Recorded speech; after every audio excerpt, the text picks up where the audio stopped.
everyone, welcome to Competitive Cracker. ഞാൻ കീർത്തന.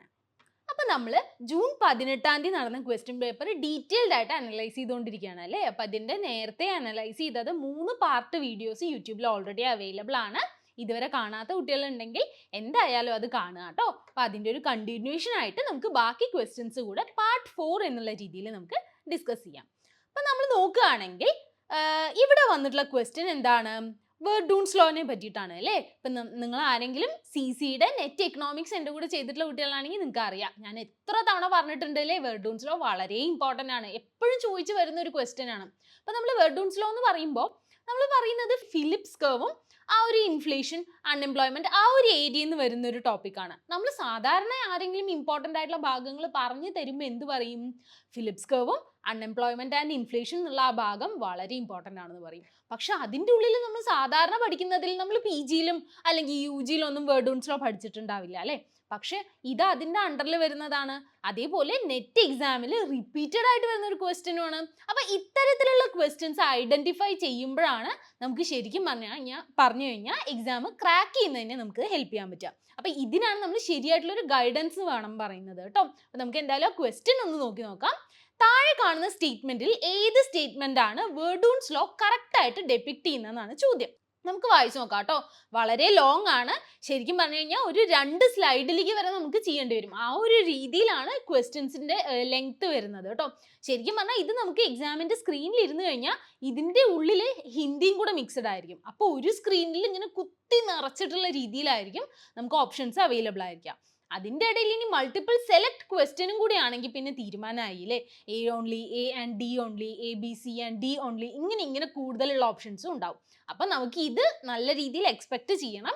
എപ്പോഴും ഇങ്ങനെ തന്നെയായിരിക്കും ഒരു ക്വസ്റ്റ്യൻസ് വരിക കേട്ടോ. നമുക്ക് നോക്കാം. ആദ്യത്തെ ഓപ്ഷനിൽ പറയുന്നത് there exists a strong positive correlation between the growth of manufacturing output and the growth of productivity in manufacturing. Manufacturing സെക്ടറിലെ ഔട്ട്പുട്ടും മാനുഫാക്ചറിങ് സെക്ടറിലെ പ്രൊഡക്ടിവിറ്റിയും തമ്മിൽ ഒരു സ്ട്രോങ് ആയിട്ടുള്ള പോസിറ്റീവ് കോറിലേഷൻ ഉണ്ട് എന്നാണ് പറയുന്നത്. സെക്കൻഡ് ഓപ്ഷൻ എന്താ പറയുന്നത്? അതേപോലെ തന്നെ ഒരു സ്ട്രോങ് പോസിറ്റീവ് കോറിലേഷൻ ഉണ്ട്. ഏതിൻ്റെ ഇടയിൽ? മാനുഫാക്ചറിങ് ഔട്ട്പുട്ടിന്റെ ഗ്രോത്തിലും മാനുഫാക്ചറിങ്ങിന്റെ പ്രൊഡക്ടിവിറ്റി, അതായത് growth of productivity outside of manufacturing. ഇപ്പൊ നമ്മുടെ ആദ്യത്തെ ഓപ്ഷനിൽ മാനുഫാക്ചറിങ് എന്ന് പറഞ്ഞു, ഇവിടെ എന്തിട്ടു? Outside of manufacturing. ഇങ്ങനെ 2 ഓപ്ഷൻസിന്റെ ഇടയിൽ ഒരു ചെറിയ വേർഡൊക്കെ ഡിഫറൻസ് ഉണ്ടാവുള്ളൂ കേട്ടോ. അപ്പൊ നമ്മുടെ ആ ഒരു റീഡിങ് കോംപ്രഹെൻഷനും കൂടെ അവിടെ നല്ല രീതിയിൽ ടെസ്റ്റ് ചെയ്യും കേട്ടോ. ഓക്കെ, അടുത്ത ഓപ്ഷൻ എന്താ? there exists a strong positive correlation between growth of manufacturing output and growth of GDP. ഒന്ന് ആലോചിച്ച് നോക്കിക്കേ, ഇതെല്ലാം തമ്മിൽ ഒരു കുഞ്ഞു വേർഡുകളുടെ വ്യത്യാസം കൊണ്ടാണ് ശരിക്കും മൊത്തം ഓപ്ഷൻസിന്റെ അർത്ഥം തന്നെ മാറുന്നത്. അപ്പൊ അത്രയും ശ്രദ്ധയോടെ വായിക്കണം കേട്ടോ. അടുത്ത ഓപ്ഷനിൽ എന്താണ്? സ്ട്രോങ് നെഗറ്റീവ് കോറിലേഷൻ ആക്കി മാറ്റി.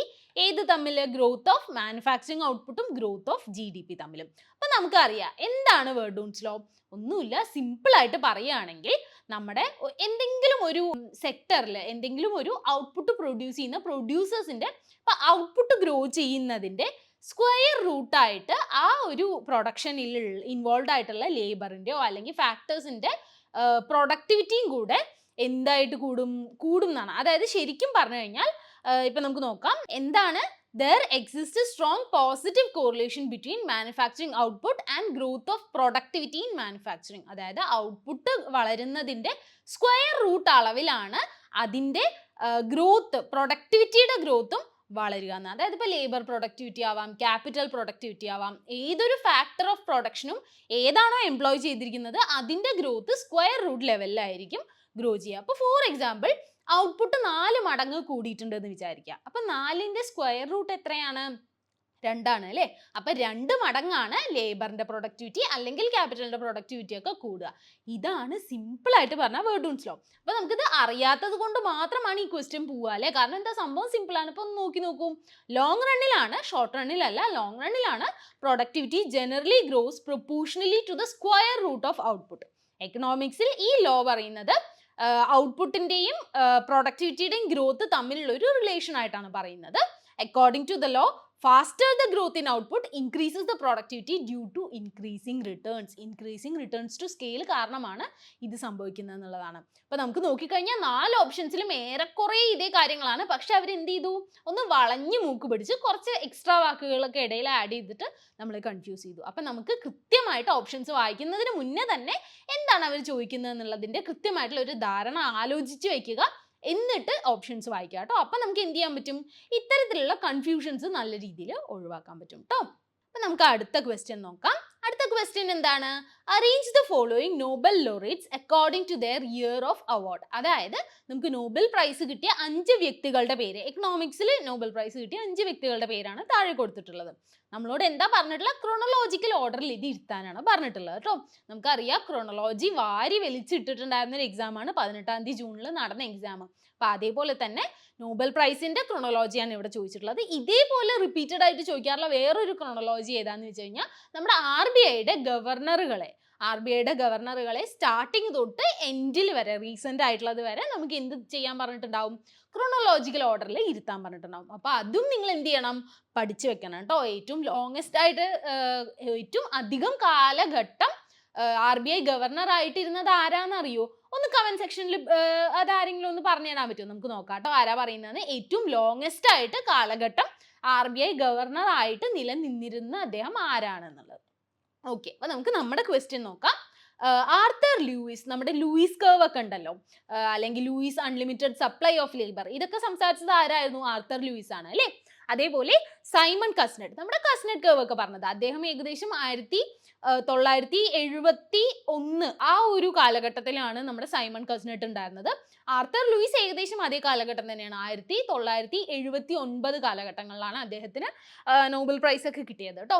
അതേപോലെ ഡഗ്ലസ് നോർത്ത് എന്നുള്ളത് നമുക്കറിയാം LPG റിഫോംസ് ഇല്ലേ നമ്മുടെ 1991, അത് കഴിഞ്ഞിട്ട് അതിനോടനുബന്ധിച്ച് 1993 ഡഗ്ലസ് നോർത്തിനുള്ള നോബൽ പ്രൈസ് കിട്ടിയത്. നമുക്ക് 1991 നോബൽ പ്രൈസ് കിട്ടിയ ഒരു ആൾ കൂടി ഉണ്ട്. ആരാണ്? നമ്മുടെ കോസ് തിയറം ഒക്കെ പറഞ്ഞില്ലേ, റൊണാൾഡ് കോസ്, അദ്ദേഹത്തിനാണ് 1991 നോബൽ പ്രൈസ് കിട്ടിയത്. അതേപോലെ ക്ലോഡിയ ഗോൾഡൻ പിന്നെ നമുക്ക് എല്ലാവർക്കും അറിയാം അല്ലേ, എന്താണ്, കഴിഞ്ഞ വർഷം 2023 നോബൽ പ്രൈസ് കിട്ടിയത് Claudia ഗോൾഡനായിരുന്നു. Claudia golden Nobel prize കിട്ടിയത് ഏത് മാറ്ററിൽ നടന്ന പഠനത്തിനാണെന്നുള്ളത് ഒരു ചോദ്യം വന്നിട്ടുണ്ട്. എന്തായിരുന്നു? Women's participation in the labour market, അതായത് ലേബർ മാർക്കറ്റിൽ എത്രത്തോളം വിമൻസ് പാർട്ടിസിപ്പേഷൻ ഉണ്ട്, അവരുടെ ഇഷ്യൂസ് എന്താണ്, അങ്ങനെ കുറേ കാര്യങ്ങളിൽ പഠിച്ചിട്ടുണ്ടായിരുന്നു. അപ്പം അതിനാണ് ക്ലോഡിയ ഗോൾഡിന് നോബൽ പ്രൈസ് കിട്ടിയത് കേട്ടോ. സോ ഇതിൻ്റെ ആൻസർ ഇങ്ങനെയാണ് വരിക. നമ്മളിത് ക്രോണോളജിക്കൽ ഓർഡറിൽ ഇരുത്തുമ്പോൾ എങ്ങനെ വരും?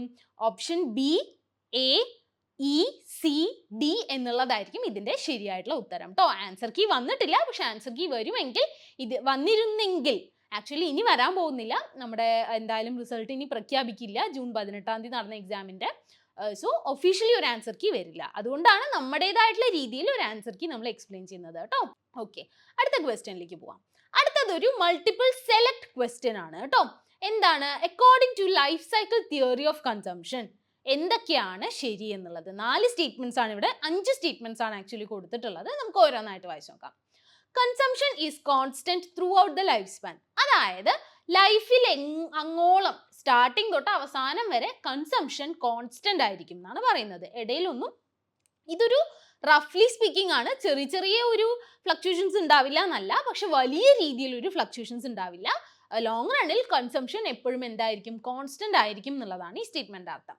ഇനി ഓപ്ഷൻ B വായിക്കുകയാണെങ്കിലോ, consumers consume more while earning, അതായത് ഏൺ ചെയ്യുന്ന ടൈമിൽ, വർക്ക് ചെയ്യുന്ന ടൈമിലാണ് കൺസ്യൂമേഴ്സ് കൂടുതൽ കൺസംഷൻ നടത്തുക എന്നുള്ളതാണ് ഓപ്ഷൻ B. നിങ്ങളൊന്ന് ആലോചിച്ച് നോക്കൂട്ടോ, ശരിയാണോ? നമ്മൾ എന്ത് ചെയ്യണം? റിയൽ ലൈഫ് സെൻസിലല്ല ആലോചിക്കേണ്ടത്, ഏത് തിയറിയെ ബേസ് ചെയ്തിട്ടാണ് ഈ ക്വസ്റ്റ്യൻ ചോദിച്ചിരിക്കുന്നത്.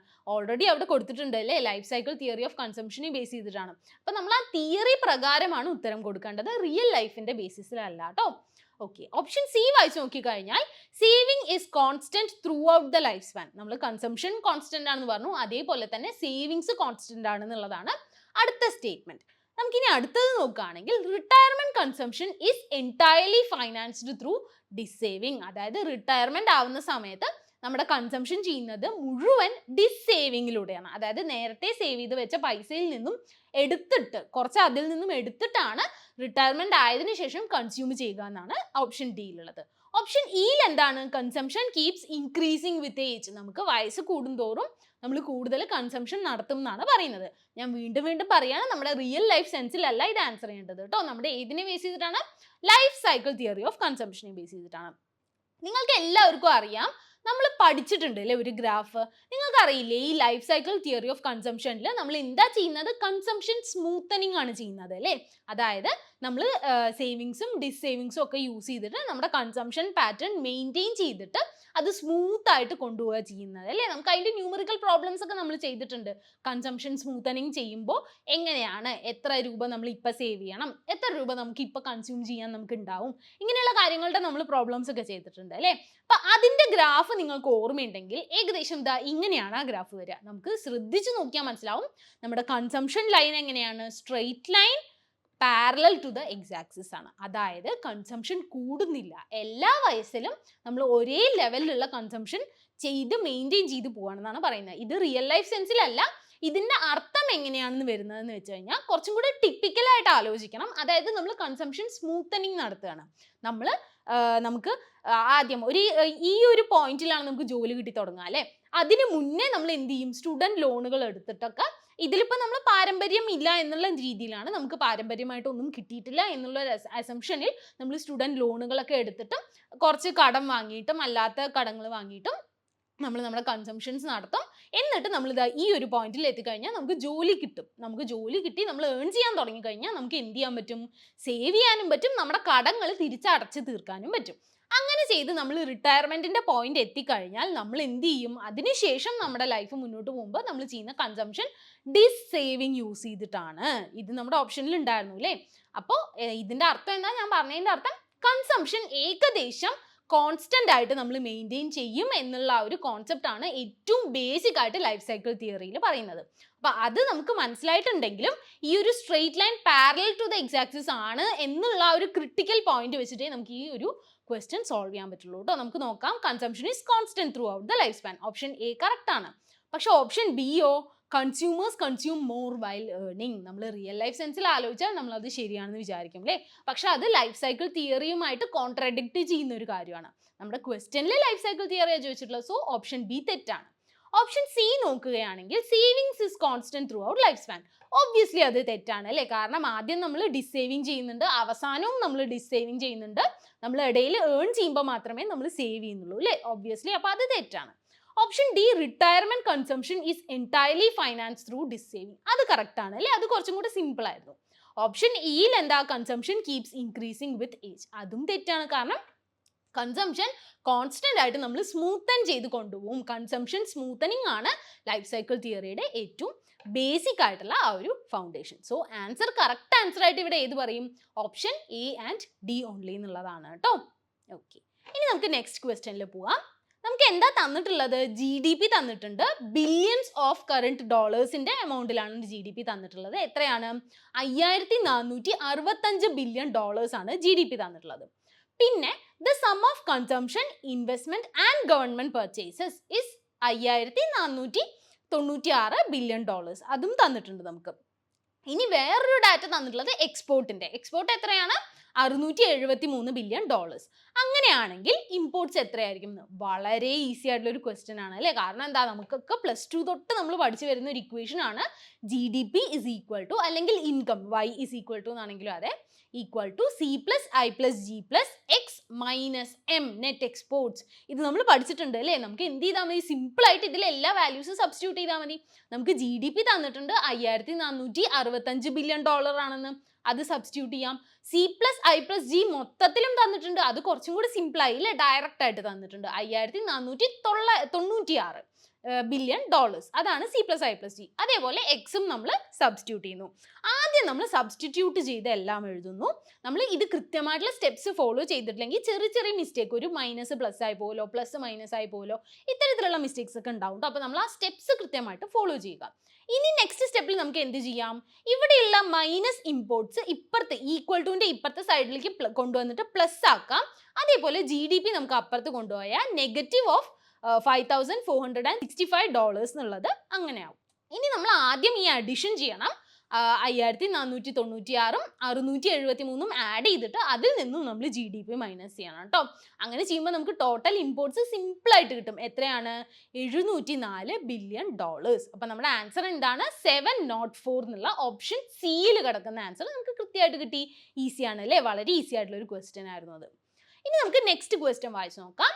Which of the following properties is satisfied in the case of fishing in an ocean? അതായത് നമ്മളൊരു ഓഷനിൽ പോയിട്ട് ഫിഷിംഗ് ചെയ്യുന്നതിനെ എങ്ങനെയാണ് എന്നുള്ളതാണ്. താഴെ കാണുന്ന ഓപ്ഷൻസിൽ ഏതാണ് ഇതുമായിട്ട് ബന്ധപ്പെട്ട് കിടക്കുന്നത്?